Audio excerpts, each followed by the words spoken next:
I will admit that I am a bit of a space nerd.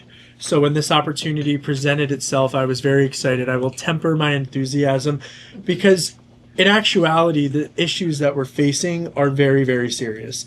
And that's why I am humbled, honored, and thrilled to have the general here today, who I think also deserves another round of applause. So I'm not a space nerd, but I am a nerd. Okay. I was like, well, now I'm a little nervous. So one of the things I tell the service is the only thing nerdier than space officers is space officers who are cryptologists. So that And you are. I am. So There's two of us in the room. So if we throw some math at you, just keep up. definitely can't do math, so I won't be able to keep up. Well, let's start there. What exactly do you do? What is your job? You were telling me earlier before we came on. What is your job in the United States Space Force? It's three buckets, really. Yeah, it is. It's really three buckets, and I share that with the younger officers as well because they always want to know what is it you do every day. The first thing I do every day is I play senior intel officer. So I kind of read the traffic, I help direct collection, and I help tell my supervisors and my bosses, the Secretary of the Air Force and the Chief of Space Operations, what's going on in the world, and specifically what's going on in their area or remit, like outer space, with adversary capabilities and adversary operations. And that's 1/3 of my job, is just kind of knowing what's going on in the world and trying to predict the future so that we can avoid operational surprise. The second thing I do every day is literally, I'm an investment banker.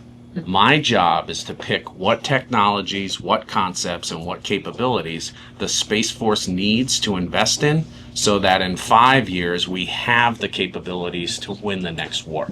So I play sort of an investment banker role. The third thing I do is I'm sort of the senior intelligence human resource officer. So I help develop people who are intelligence professionals and space professionals so that someday we have our relief to relieve us so we can retire. So those are the three things. And they generally start out in the morning. I'm sensing the world, reading, saying what's going on. Then I'm in meetings about investment banking. And then at the end of the day, I'm making phone calls, asking people how they're doing, what they want to do next, and thanking them for choosing to serve. All right. And sometimes they feel like the phone call is the lights out phone call. When you, well, I was like, uh-oh, someone took out a satellite. When you look at in all seriousness, when you look at the threat from China in particular, we were talking about this earlier, they've caught up, and in many ways, the American public doesn't necessarily understand what's at stake in protecting outer space and protecting the systems in outer space. What is the biggest concern right now as it relates to China?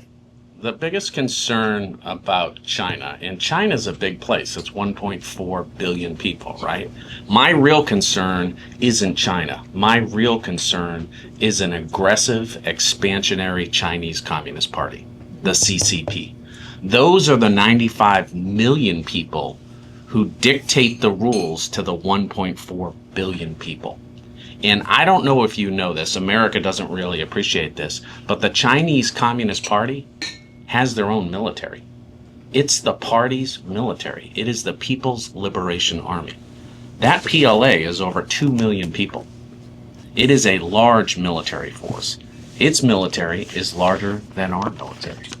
And just to give you some insight into the trend lines, okay? When I joined the Air Force, because I first served in the Air Force, I was in ROTC at college. The United States Air Force had 10,500 aircraft. Today they have about 5,500. When I raised my right hand the first time to support and defend the Constitution, the United States Navy had 600 ships. Today they have 297. The United States Army has shrunk by 45%. I'm glad I got that response, because America doesn't know that. The United States military has shrunk 45 to 50% since I was a second lieutenant. And I know I'm older than you, but I'm not that old, okay? That's a significant amount of downsizing. Why would people make those investment decisions? They made those investment decisions because the United States military was able to integrate space operations into air operations, ground operations, and maritime operations.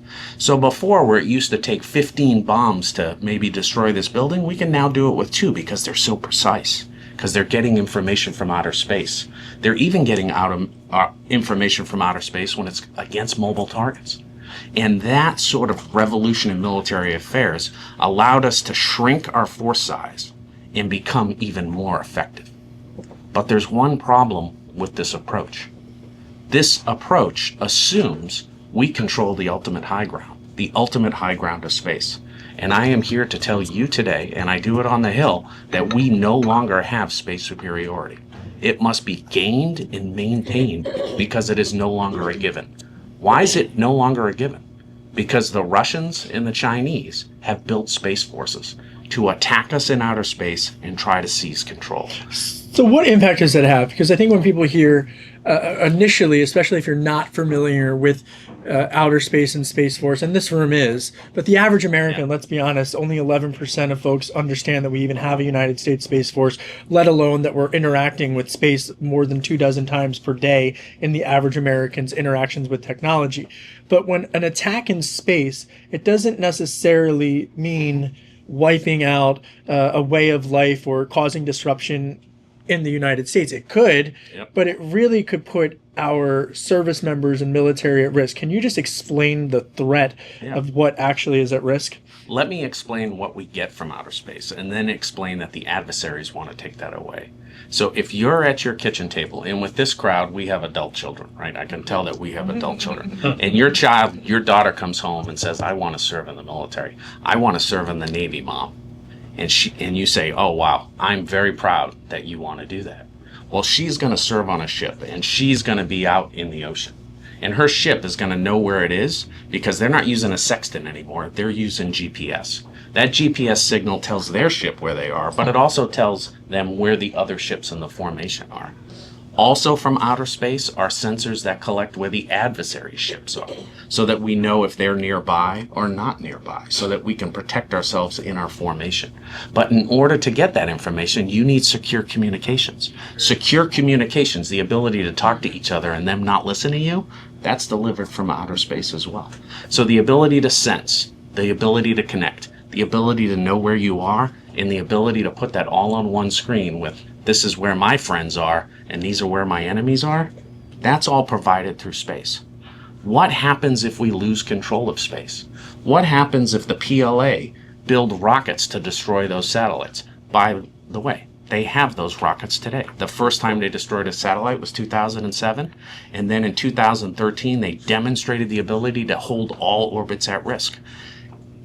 Every day, I read reports on their rocket forces that are training to use what we call ASAT weapons, anti-satellite weapons, in their formation. They exercise with them today. But you'll say, wait a minute, rockets? How many of them do they have? They're expensive. Yeah, they are expensive. You know what isn't expensive? Lasers. Lasers are expensive to build, but the cost per shot goes down every time you use it.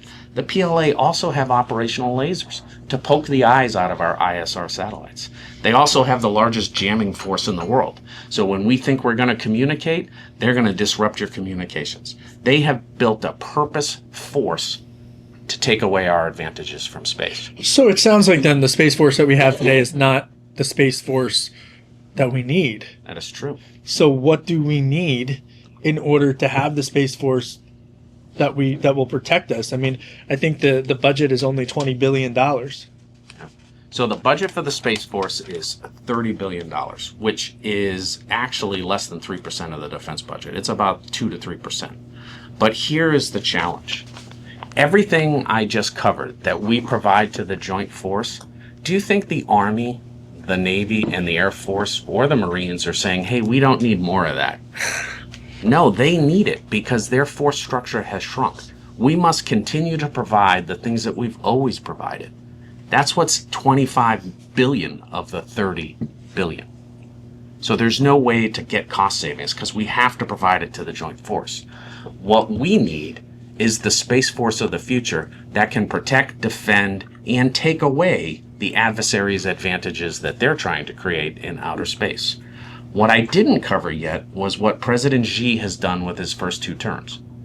President Xi has dramatically expanded the PLA's use of space. The PLA today has an armada of capability in outer space that is designed to sense U.S. forces, connect their military, and deliver those precise, mensurated coordinates to weapons to hold our service members at risk.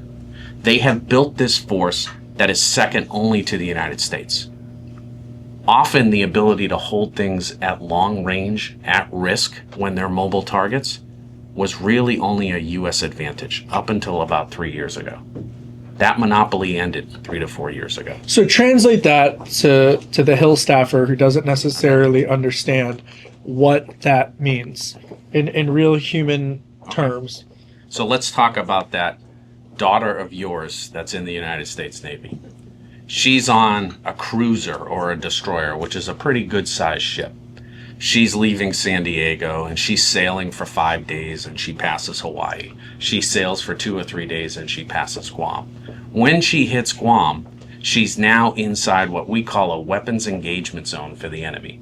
They can sense her ship day and night. They can sense her ship even if it shuts off all her ignitions because they have large imagery sensors in outer space that can track it.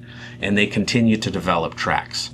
As they develop tracks, they are doing it to do 2 things. 1, train their force, but 2, in order to hold it at risk with extremely long missiles that you hear about in the news all the time. The PLA is actively training this capability. The reason they're training this capability is they want to keep us out of the area. The CCP has told the PLA, I need you to be a military that allows me to be the hegemon in Asia. That's their goal. And let's talk about what that means. When the U.S. is the dominant power in a region, we use our Navy to keep the sea shipping lanes open. We use our cyber forces to try to prevent people from stealing intellectual property. We use our air forces to allow for safe air travel. That's what America brings. Yes, we're powerful, but we bring an international set of rules. When the PLA is powerful, what happens? When the PLA is powerful in the South China Sea, what's happening to the Filipino Navy? They've created an island out of a sandbar in the last 6 years. They've put an airfield on it, and they've put weapons on it, all while they were saying, nothing to see here, nothing to see here. When the PLA gives the CCP power, the CCP uses it. Not just internally, but as we see over President Xi's term, aggressively in East Asia. We do not want to give CCP power in outer space. So to that point, though, and I want to make sure we have time to open it up to a couple of questions, but the role of Silicon Valley, because America's greatest export has always been its innovation. You look at some excellent companies that have emerged in the last just several years, in the last decades, from Blue Origin to SpaceX to all of these innovative companies that are really creating a new economy in real time. But do you think that and I don't know if when I was at Bloomberg, I'm not sure the C-suite fully understands the risk of what's happening in Tom knows of what's happening in outer space and the need to protect it in the same way that they might about why the Navy is important to protecting commerce shipping lanes. I'm really not sure they do, but what role does Silicon Valley have to play in supporting your mission, and at least being able to intersect with it in a way that better understands that all of the economy that they're building is based on whether or not it can be protected? Mm-hmm. Unless you're Nick Hague in outer space right now, which is our Space Force astronaut on the ISS, your ability to control assets in outer space is done remotely, right? We do it from our satellite control network. We send commands up. Space operations is remote operations. Remote operations are cyber secure, and they must stay cyber secure. When I think about Silicon Valley, I go back to the why. I'm excited that we have this hotbed of innovation for the nation. But this hotbed of innovation should really want to help national security. I know people sometimes have a pejorative thought about what their Department of Defense is inside our own formation, if you will. I don't understand that. We raise our right hand to support and defend the Constitution. The Constitution includes freedom of speech, freedom to assemble, freedom to vote, freedom to pray. The people we are trying to defend against are the PLA, which, as I said, was the army of the CCP. The CCP's social contract does not include freedom of speech. It does not include freedom to assemble. It does not include freedom to access information. For me, the contrast is stark. If you believe in freedom, you should be supporting your Department of Defense. Awesome. Well, I think I do want to get some questions. And again, we're so grateful for the General for his time this morning. So please keep your questions within this realm of conversation, right? This is Chatham House rules. We're not here to play gotcha. This is a trusted room. So please just don't be a knucklehead, or Fire away. or you won't be invited back to meet the future. It's the past. You're in the past. Zach Cohen just walked in, everybody, from CNN, standing next to Emily Wilkins from CNBC and the president of the press club. Yeah. It's only your term. And she rode her bike in today, so her hands were super cold. Well, thank you both for coming. Yes, sir. And please introduce yourself and your name and your organization. Really quickly, before the first question comes out, I do want to point out that General Gagnon does have a hard stop. Yep. So we'll have the dialogue go for a little bit, but he does have to depart before 9:08. Yeah. Love that. With that pressure. Want to cue it up? Oh, go ahead. I'll cue it up. Joel He's, Seidman, I'm an NBC producer. I've done a couple of documentaries on Space Force called Battlefield Space. and your new documentary, Putin's Endgame, is out now, and it's getting incredible reviews. So thank you so much for coming. Yeah. The question that I have, you're talking about the Chinese. Let's talk about the Russians. Can you give us sort of an idea of what the offensive weapons are in space? What these anti-satellite weapons are? Yeah. General Thompson a couple of years ago talked about a sort of a Matryoshka doll satellite that can put out a thing, and they've actually demonstrated it a couple of years ago near one of our high security satellites, so we can see it. You're giving my whole feet. Keep going. No, that's a couple of years ago.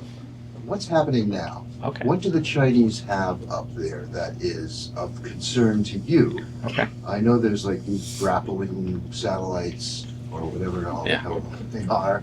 And then obviously what else is happening, and what are the Russians putting up? Okay. And how difficult is it to defend this? Okay. I will. I'm going to pick that apart a couple ways. First, we'll talk about Russia, okay, and then we'll talk about the Chinese, and that you can quote all this. Let's first talk about what Russia, you all learned about a year ago, is trying to put in outer space, and what they're trying to put in outer space is actually a nuclear weapon. And it was last March, February, March, that kind of became public. The reason they're doing that is because the United States has a significant advantage in outer space over the Russians. And they are trying to ensure their strategic deterrence doctrine by using and having that weapon as a weapon of choice. That weapon of choice, if detonated, would affect U.S. proliferated LEO architectures. It would affect Chinese military satellites and destroy them. It would also impact European satellites in outer space. It's a weapon that would have mass effects. The United States government very vocally called that out and shined the light on that activity. That activity is irresponsible. The second thing you highlighted was, hey, we talked about the missiles from the ground that can shoot up and destroy stuff. I kind of covered that with the Chinese. The Russians have that as well. They also have a missile they're trying to put under a MiG-31, which is a big fighter aircraft. And they're trying to launch that up into outer space. That's called the Bruveznik. Okay? But the other thing you highlighted was, what about their space attack satellites? We've heard about their space attack satellites. And the first time we heard about them was 2019. And that's the story you're remembering. The second time we heard about them was 2022. And that's when they sent some new ones up to do the same thing that the 2019 ones did. And then in February of this year, they sent up some more. Okay? And just last week, actually, there are 3 Russian satellites and they call their satellite Cosmos. Okay, that means satellite in Russian. Cosmos 2581, 2582, and 2583. Those went up in the beginning of February, the first week of February. And for those assets that went up, this is what I watched last week from completely commercial sensors around the world that I pay for.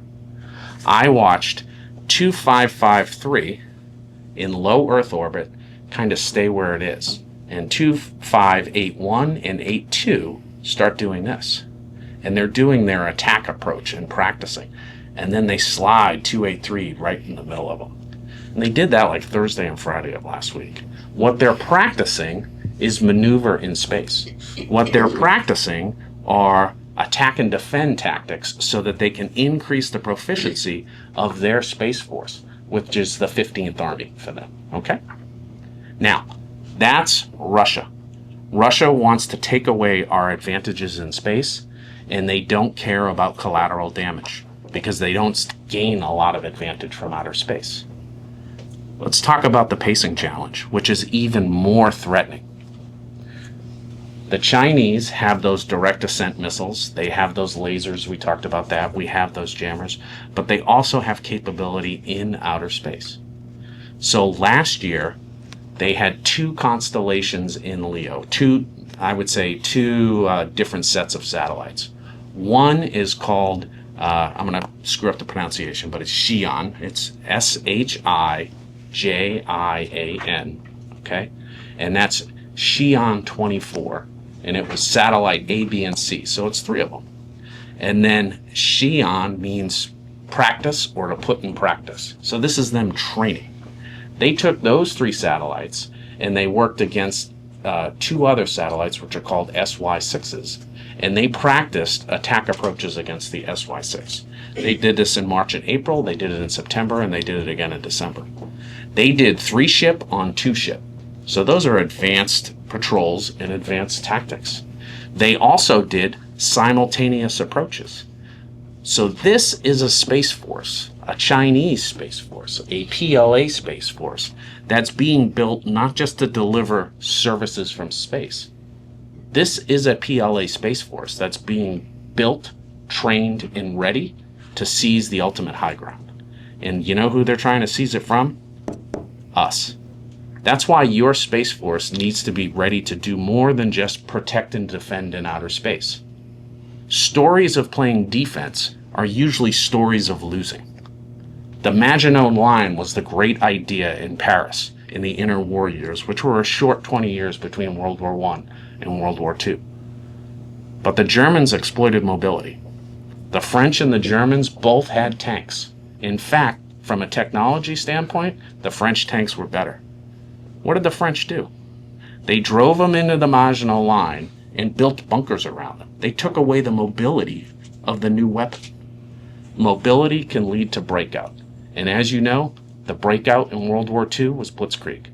We need to make sure there's no blitzkrieg in outer space. I think Mary, I saw your hand up, Mary, Lieutenant General Mary O'Brien. My former boss. Yeah. This will not be a gotcha question. One of the things that I've learned since I have transitioned from the military and in more business environments is when we talk about innovation and different capabilities, there's several criteria that venture capitalists are looking for. One of them is dual use, military and civilian applications. I would think that the Space Force would have more capabilities like that in either communication or information than any other of the traditional services. Is that helping you with perhaps some of the businesses that aren't as motivated by patriotism and national security and maybe have investors that expect some sort of profit or return on investment? Wow, great question. That is a really thoughtful observation. I will share this with you. When people think about space services, it is absolutely a hybrid commercial and government market. Commercial communications are what we leverage to do communications for the entire Department of Defense. The only time we have unique requirements is when those communications have to be exquisitely secured, such as nuclear command and control. And then we build a purpose-built satellite to do that. Remote sensing is the other market that we are trying to leverage for the benefit of the Department of Defense. U.S. remote sensing technology is fantastic. Unfortunately, the PLA's remote sensing technology is just as exciting. If you happen to have read the CSIS report this year, they did sort of the Sensor Olympics, and you see that the Chinese, in 4 short years, basically started moving to the top of the podium. That should give everyone concern, okay? Dual use technology for the Space Force we need is the next thing we need to talk about. You see in the PLA example that they commonly say that these are on-orbit servicing tools and things like that. They can be used for on-orbit servicing tools. So what I'm talking about is space robots, okay? Space robots exists. We've had them in the United States since about 2010 with Meta. Hold on. Space robots? Yeah. So yeah, I'm gonna fix you because you're broken, okay? Or A lot of people would agree with you. or I'm gonna give you energy so that we can extend the life of your satellite. Though that is a actual sub-market in the space market. It's a big market for the PLA because they want to use those because they're dual use, but their intent is really to use them to seize control of outer space. For example. Yeah, give me an example of like what you mean by this. Because people who aren't as in, there's some people here who are on your side but are just heard space robots and their ADD was like, what? Okay. So here's an example. It's another one of those SJs, okay? SJ-21, okay? In 2021, SJ-21, which was a PLA satellite, went up to a former or a no longer working position navigation and timing satellite for the Chinese. So our GPS satellites are called, they have their own. They have 51 of them. We have 31 of them, but theirs are called Beidou. One of them wasn't working. It was past its end of life and it was tumbling around in outer space. This SJ-21 in GEO moved up to that satellite, grabbed that satellite, and took it out and got rid of it in deep outer space, what we call the graveyard orbit. And then this SJ-21 hit its turbo and flew back into its fighting position. Now, that technology to take a defunct satellite is the exact same technology you would use if you were trying to do something to a U.S. asset that's in outer space. That was in 2021. What have they done recently? Recently, they've put up the SJ-25. They just put that up. I think it went up in December. SJ-25 is designed to demonstrate refueling in outer space. Refueling. So that's what they've stated the purpose of it is. Refueling is important. Refueling is important because mobility is important. Mobility is important in warfare because it extends your ability to maneuver, protect yourself, engage in surveillance, or do military functions. They are moving forward with this entire industry. This entire industry is technically dual use. These satellites are all controlled by their Space Force. My good friend Tom Reed's here from Prime Policy Group, former Republican member of Congress from New York. And Tom, I know you have thoughts. Well, General, thank you, and I apologize for being late. As a former member, I guess I'm still on congressional time, so I apologize. But, I'm waiting for the bell to go. Yeah, I know. I'll leave. But your presentation, every time I haven't been in this skiff in a couple of years, but every time I hear these presentations, it almost makes me want to drink again, but I'll never do that again. But not be be another member. But anyway, as I've assessed the Chinese over the years, and I spent 12 years in Congress, and my assessment is, in their 5,000-word statement at the Beijing Olympics scared the heck out of me when I read that. And when I look at their mission and what they're deploying, it goes along with what was just stated on the question. And the game of Go that I've studied, we study checkers, we study chess with our kids. They play the game Go. And I assess they have critically taken advantage of our capitalist ideology, our systems. And it goes to the threat that I see, and I would be very interested in your assessment and how we can be a best asset to you in the private sector to they're going to use our capitalists, and TikTok may be the populist assessment of it, the folks over there. They're going to use our consumer-based capabilities, our capitalist economic model against us, in my humble opinion. And I've talked to a lot of people in the C-suites in this area that have a dual conflict. They have shareholder obligations, they have quarterly reports they got to answer to. And then as we tried to articulate, and that's why I responded hell no when that was mentioned, they have those dual conflicts. And to my personal opinion, just my assessment, and correct me if I'm wrong, or a concern that's there is, how do we balance and utilize our capitalist edge to counter what I believe most C-suite as well as Americans have no idea. Constituents have no idea. They're worried about, heat, water, food, that type of stuff. How do you use that? How do you use our capitalist edge back against them? And how do you make sure, because it's a private economy, how do you make sure people don't get in those offices that have allegiances that are non-American, and their allegiances to the Russians, to the Chinese, etc.? Yeah. Could I follow on to this? Well, sure. Go ahead, Lisa. To both of these. So that, Lisa Labonte, Carnegie Ventures, the CCP and the venture capitalist firms in Silicon Valley, in many cases, are very entwined. So that's also part of what you're talking about. Both. You've got to really be careful if you're trying to raise any money in Silicon Valley as to who's doing what. I mean, some of these VC firms have a massive offices. They've got offices all over China, as a matter of fact. They do a lot of investments, and they're very, very, in some cases, inextricably linked. So, I'm sorry. So that is a challenge in the military. I will give you two kind of answers. One is what I tell the defense industrial base. So for the defense industrial base, I tell them, hey, it's no secret. You can read the DOJ, Department of Justice webpage, and see how they're stealing your intellectual property. Okay. If you want to give an advantage to a Chinese company, make them your partner, because you're only their partner for 5 years. Then they're making your product. And what I've been warning the defense industrial base about is what will likely be the Chinese advancement in the near future in reusable launch. Remember that cool stuff we're watching about rockets coming back? Next 24 months, they're going to operationalize that. They've been practicing for 2 years. That's very important because it lowers launch cost.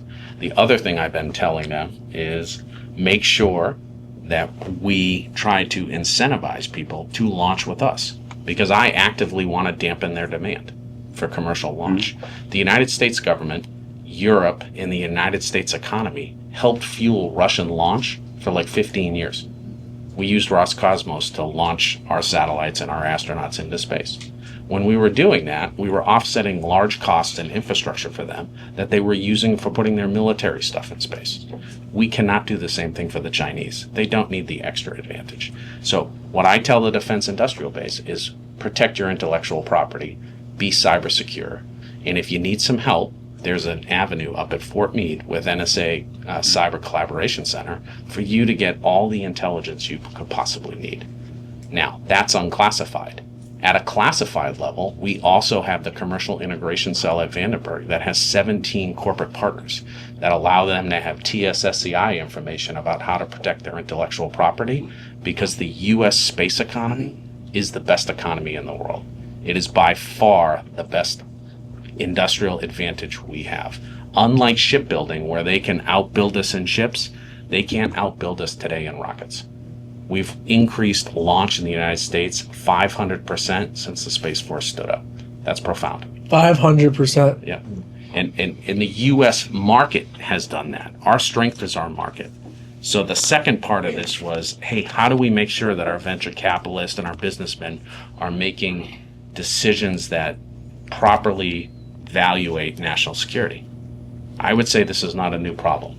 I've spent the last 1.5 to 2 years reading about the interwar periods in World War II. And the Ford family had factories in Germany in the 30s. They had factories in northern Africa. Those same dynamics were happening inside those boardrooms. And we often believe our 8th grade version of history that we were all taught, right? All of America was in on World War II. That was not the 1930s and World War II. 1930s in America were very tumultuous. Labor and capital, strikes, Detroit, all of that. It's a wonderful story that talks about how America didn't get along with itself.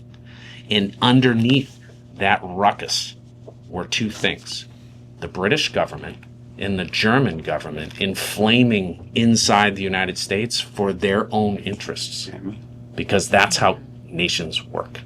So many corollaries to today, but those same challenges were in those boardrooms of the 1930s. And when you look back from a historical perspective, they didn't always make the right decision. So I'm cognizant of time, and I think we got time for one more question, but I have, because Damon, and I just want to thank Damon again. And where are Danny and Holly? They're back there somewhere.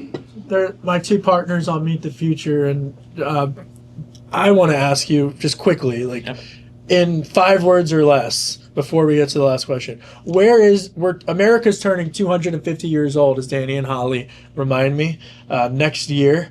Where is the United States Space Force 250 years from today? Good question. In 5 words or less. In 5 words or less. In 5 words or less. That's what makes it a I would zinger. argue with space. Yeah. Go ahead. Beyond the moon. That's awesome. Good point. That's awesome. Answer. All right, it's beyond the moon. All right, one more question. And introduce yourself, please. Hi there, Morgan Vino with Invariant. Thank you so much for joining us today. You mentioned that the second part of your day is you being an investment banker. What are the top criteria that you're looking for when you want to make an investment? So for me personally, I look for technological readiness.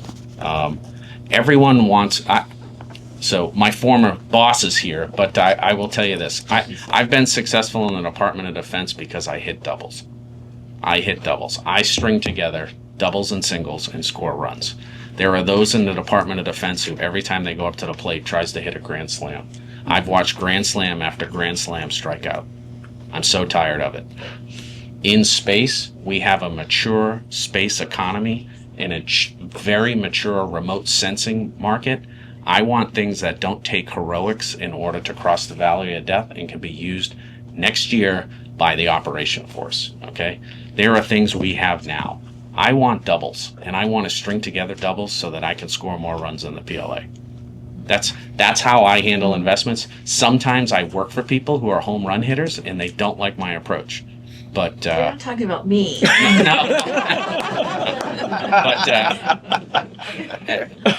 So that's kind of how I go. I also push back on the AI zealots that exist. The Department of the Air Force has done an excellent job sending seniors, both civilians and military, to MIT for courses. And I've had courses on AI and ML. I understand the differences between the types of AI and ML. I understand constructed problems and like non-structured problems. And most of what you get in the news is marketing from AI companies. Mm-hmm. So you have to understand that. And to be an investor, an investment banker, you need more than just sort of defense news level of understanding of it. So I'm very happy for the class. It was very useful. It will help. Everyone's like, oh, we could do it with intelligence. You can't have false cases in intelligence, because when you identify a false target and kill it, you killed something.